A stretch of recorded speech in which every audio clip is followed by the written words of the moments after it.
Twongeye kubaramutsa mu izina ry'umwami wacu Yesu Kristo, abakunzi mwese mudukurikirana aho muherereye hose, kandi twongera tubaha akaze mushishikare mudukurikirana. Imana yo mu ijuru ibahe umugisha.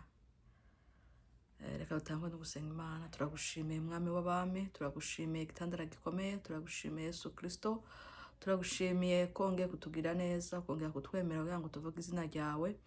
Nubihererwe icubahiro, twongeye guca bugufi imbere yawe ngo amaraso yawe Yesu Kristo tuzawutunganya ahantu hose hagasembwa n'amarabaga kuri twe, kugira ngo bikunde databuja ijambo ryawe Mana rigira ikimazi muri twe, kugira ngo bikunde abari buvugira muri twe ntaba ariko tugaragara ariko ari bugaragara.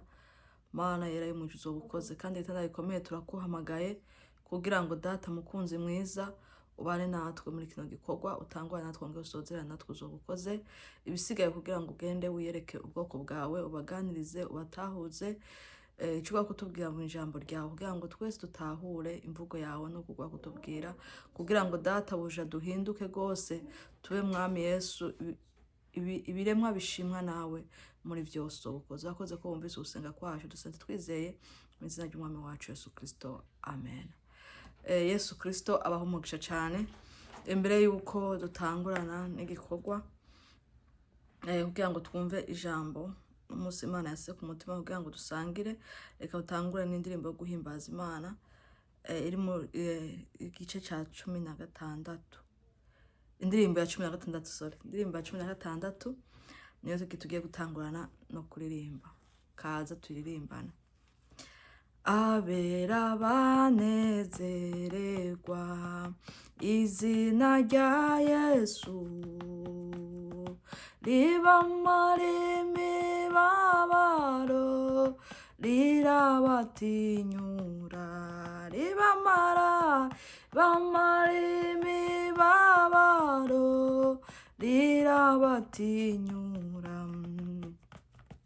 Umutima ukomeretse niryo riwukiza, ushonje rirawuhaza, riruhururushe. Ushonje rirawuhaza, riruhururushe. Niryo nkinzo yanje nziza ihora inkingira, n'urutare nubakako inzu yanje itagwa, n'urutare nubakako inzu yanje ntigwe.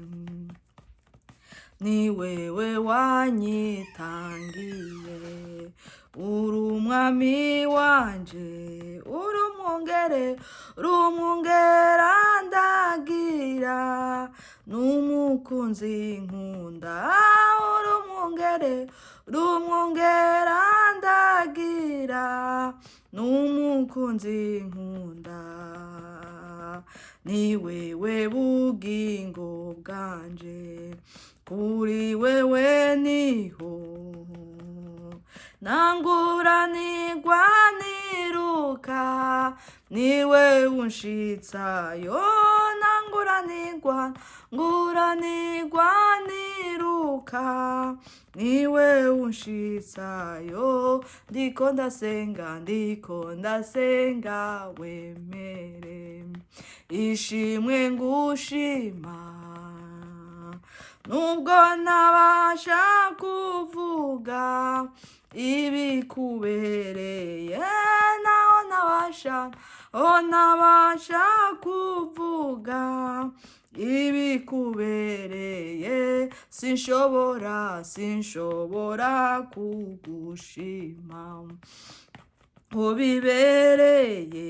Ariko nshitse mwijuru bizonshobokera, ariko nshitse mwijuru bizonshobokera, nkirorereye uwo munsi.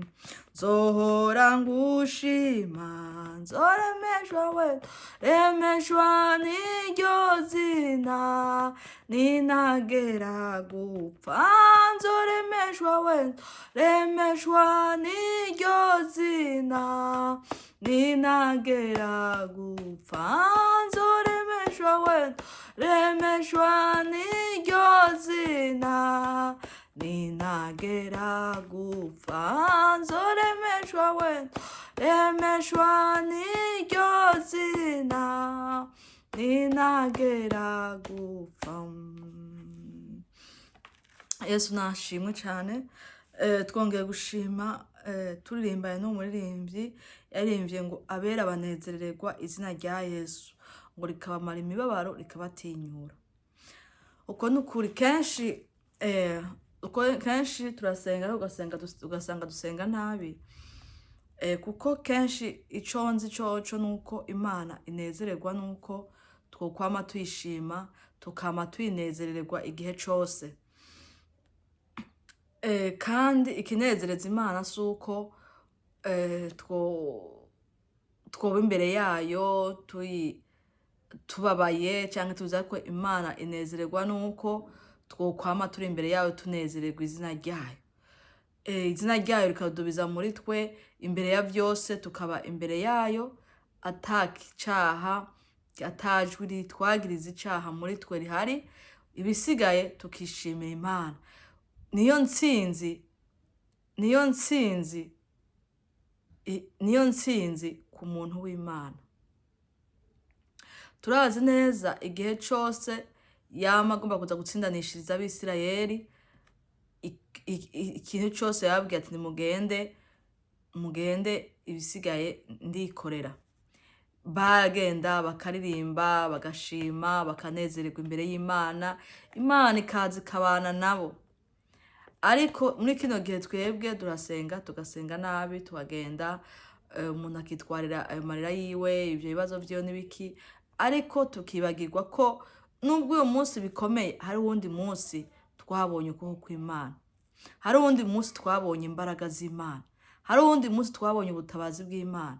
Rero aho kugira ngo tugende dushime tuvuge imbaraga z'Imana, tuvuge gukomera kw'Imana, tuvuge imbaraga zayo, ariko tuba mu gihe co kubabara, tukaba mu gihe co kurira. Ariko ndazi neza yuko iyo ugiye imbere y'Imana ugashima ibikorwa yakoze, ugashima imirimo yakoze, na vya bindi bituma Imana ibikora, ikaza ikabana ikavuga ati ikanezerwa, ikavuga ati arashimye n'ivyo nakoze, reka nururuke nkore n'ibindi. Nibwo butsinzi bw'abana b'Imana. Rero twoteba cane umuririmbyi ariko arahimbaza Imana, avuga ko ntabera bakwiye kubanezererwa imbere y'Imana. Aravuga ati niyo nkinzo yanje nziza ihora inkingira, ati umutima ukomeretse n'iryo riwukiza. Izina ry'Imana rero iyo turihimbaje, iyo turisize hejuru muri vyose, iyo turinezererewemwo, izina ry'Imana ryama ridutsindanishiriza igihe cose. Ariko mbega turinezererwamwo gute? Nuko urinezererwamwo udafite ijwi rikwagiriza icaha muri wewe.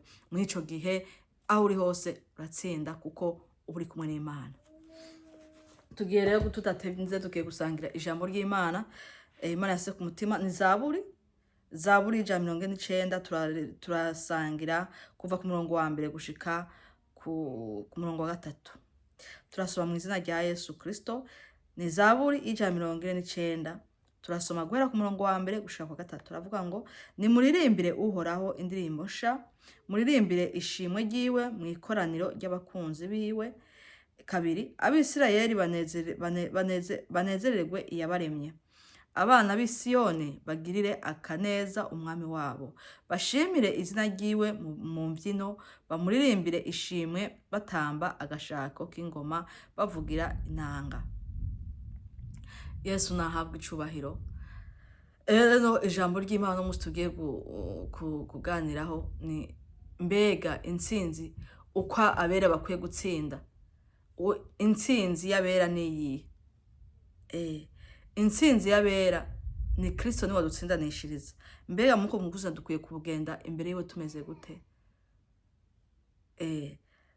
Reka ijambo ryo yatubwiye ngo nimuririmbire Uhoraho indirimbo sha, muririmbire ishimwe ryiwe mu ikoraniro ry'abakunzi biwe. Rero hano ijambo ry'Imana tubwiye ngo turirimbire Uhoraho indirimbo sha, nuko dukwiye kuba imbere yayo. Icambere na mbere ngo iry'abakunzi biwe. Iry'abakunzi biwe n'abantu biwe batagira icaha. N'abantu bakoraniye hamwe bashimwa n'Imana.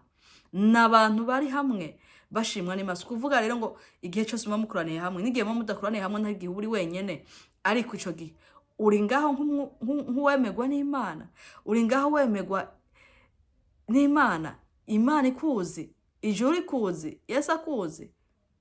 Rero nimba uri ngaho wemegwa n'Imana, ijuru ikuzi, nta mpamvu yuko kwamurira, yuko kwama uvuga ngo yewe ndagoye, oya.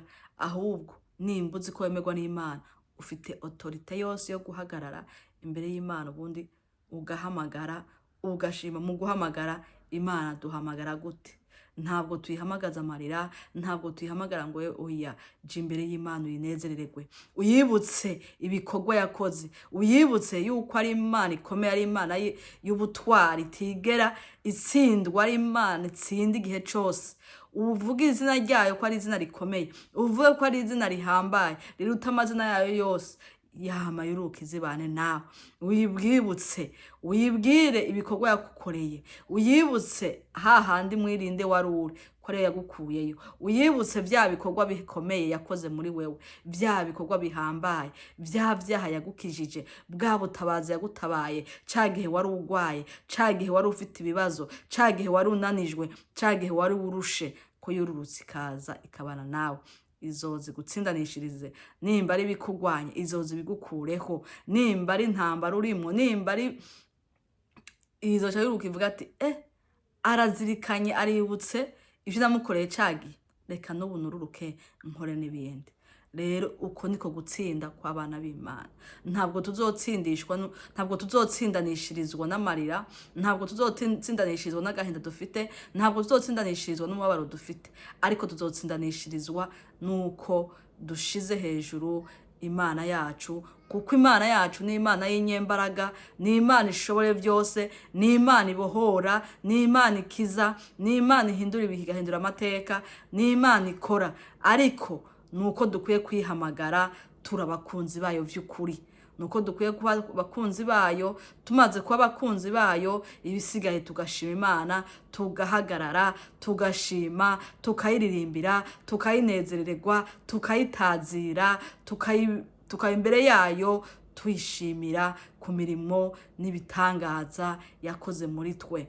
Hari ibihe byinshi yakoze, hari ibihe byinshi. Nubwo uyu munsi ubona bikomeye, nubwo uyu munsi ubona amenga birananiranye, ariko hari umunsi yakoze bikomeye. Si umunsi umwe, hari ibihe byinshi yakoze mu buzima bwawe, hari ibihe byinshi yakoze muri wewe, hari ibihe byinshi yakoze mu itorero, hari ibihe byinshi yakoze mu bakozi bayo, hari ibihe byinshi yakoze. Rero nuko ukwiye kwiyibutsa, ukayinezerererwa, ukanezererwa imbere yayo. Muri ico gihe iruruka ikabana nawe. Ngo abana b'Isiyoni ngo bagirira kaneza umwami wabo, bashimire izina ryiwe mu mvyino, bamuririmbire ishimwe, batamba agashako k'ingoma, bavugira inanga. Yesu Kristo nahabwe icubahiro.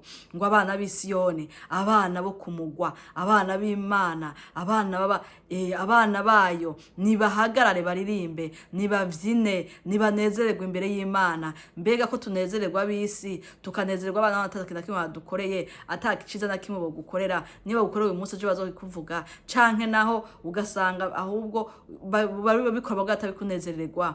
Mbega imbere y'Imana yacu ntitwanezererwa imbere yayo, ntitwayishimira, ntitwavuga imirimo ikomeye. Kuko kuyishimira si uko ukwiye gutanga ibyo utanga, oya. Tanga umutima wawe, utanga umutima wawe unezerewe, utanga umutima wawe ushimye. Imana ntabwo inezererwa n'ivyo tuyiha, kuko irundi ntirya ntigira, ariko icirya n'amashimwe yacu avuye mu mitima itunganye, avuye mu mitima ishimye.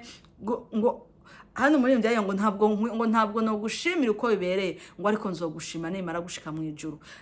ntabwo tuzi gushima uko bibereye, ariko uko nyene mu mutima wawe bidudubize, wumve umutima wawe bidudubiza, wumve umutima wawe bikunda, muyiririmbire, uyinezerererwe, uyishimire, uyitazire, uyivugire imirimo yayo, nayo iruruka ibane nawe ikore n'ivyo bindi. Uko niko gutsinda kw'abana b'Imana. Aho ni intsinzi y'abana b'Imana iri. Ntabwo intsinzi y'abana b'Imana iri mu marira, iri mu gahinda, iri mu oyaye. Intsinzi y'abana b'Imana ni mu mashimwe, ni mu gushimira uwatugwanirije n'igitondo, uwutugwanira uko bukeye ko bwije, ari umwami w'abami, umwami w'abami Yesu Kristo. Yari kumwe natwe, kuko iyo unezerewe imbere yayo niko kwihamagara. Iyo unezerewe imbere yayo irururuka, ikaza ikabana nawe, ikaza igakemura ivyo bibazo byose urimwo, kandi ugatsindanishirizwa. Uko niko abana b'Imana dukwiye kwama tugenda imbere yayo, tunezererwa ijambo ryayo, ntitumagwe n'agahinda, ntitumagwe n'imibabaro, ntitumagwe n'ivyo tugenderamo n'ivyo turimwo, kuko turazi yuko agahinda kava kuba mugwanya Satani n'abakozi biwe, turazi yuko umubabaro, turazi ko ibi byose biva kuri Satani, turazi ko atahandi bibi biva atari kuri Satani. Rero kubw'ivyo ko tumaze kumenya iryo banga, tukamenya umunezero aho uva, ni ku Mana. Reka dukureho igituma umunezero wacu uvaho, dukureho ivyo vyaha, dukureho ikintu cose catuma umunezero wacu uvaho, ariko duhamagare imbaraga z'Imana, duhamagare ubushobozi bw'Imana bwe muri twe, hanyuma dutsindanishirizwe kubw'imbaraga z'Uwiteka Imana yacu. Nitwahagarara uko Imana ishaka, ubundi tukibera amashimwe, Imana ikaza ikabana natwe, tuzokuma turabatsinzi igihe cose. Imana yo mwijuru ibaho umugisha. Ryari ijambo ry'Imana Imana yasize ku mutima kugira ngo dusangire. Ijambo ry'Imana tubwira ngo mbega ugutsindanishirizwa kw'abana b'Imana kuri hehe? Ugutsindanishirizwa kw'abana b'Imana nta handi kuri atari mu gutungana hamwe no gushima Imana. Naho ugutsindanishirizwa kw'abana b'Imana kuri. Imana yo mwijuru ibahezagire. Turagushimira mwami w'abami, turagushimira kugira neza kwawe, turagushimiye ko tuganije mu ijambo ryawe utubwira ko gutsindanishirizwa kwacu nta handi kuri, ukurindwa kwacu nta handi kuri, nugutungana gose, hama tugagushimira ibikorwa vyiza wakoze muri twe. Ibisigaye rero Mana turagushimiye ko tuganije mu ijambo ryawe. Rero nyakubahwa abana natwe, ushika tugira neza, kandi ushika dutahuza ijambo ryawe kugira ngo dushobore gutahura. Mpwemu wawe yera agatahuza abantu bose bazokumva ijambo ryawe kubw'imbaraga zawe. Urakoze utakuvyumvise kandi ubikoze, tuse twizeye mu izina ry'umwami wacu Yesu Kristo. Amen. Yesu Kristo abahe umugisha.